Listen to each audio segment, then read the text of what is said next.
Sino si Colonel Metran Jr.? Ang kanyang buhay ay sakripisyo, mula sa pagiging sundalo hanggang sa pagtatag ng FGF.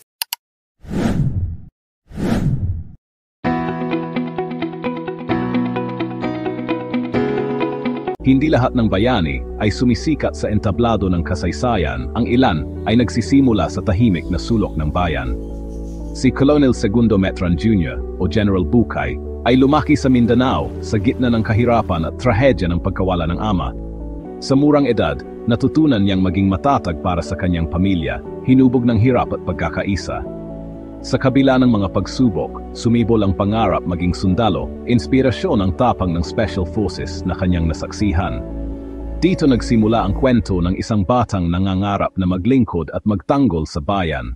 Hindi pa man sundalo, sumabak na si Segundo sa panganib ng salakayin ng armadong grupo ang kanilang lugar. Sa halip na magtago, tumulong siya sa mga sundalo, naging mata, tenga at gabay sa gitna ng labanan. Ang karanasang ito ang nagpatibay ng kanyang loob at nagpasya sa kanyang landas. Mula sa pangarap, naging misyon ang pagiging sundalo, handa siyang harapin ang sakripisyo at panganib. Ang apoy ng laban ay hindi sumira sa kanya, kundi nagbigay lakas upang tahakin ang buhay militar.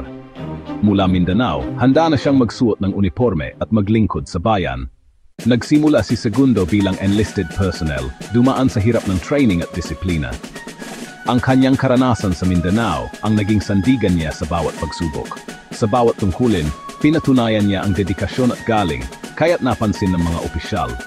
Unti-unti siyang umangat, mula enlisted, naging opisyal, hanggang sa marating ang ranggong colonel. Nanatili siyang mapagkumbaba at leader na kasama sa laban, hindi lang nag-utos. Sa likod ng ranggo, nanatili ang puso ng isang Pilipinong ang hangad ay kapayapaan para sa bayan. Hindi lang labanan sa labas ang hinarap ni Colonel Metran, pati katiwalian sa loob ng institusyon.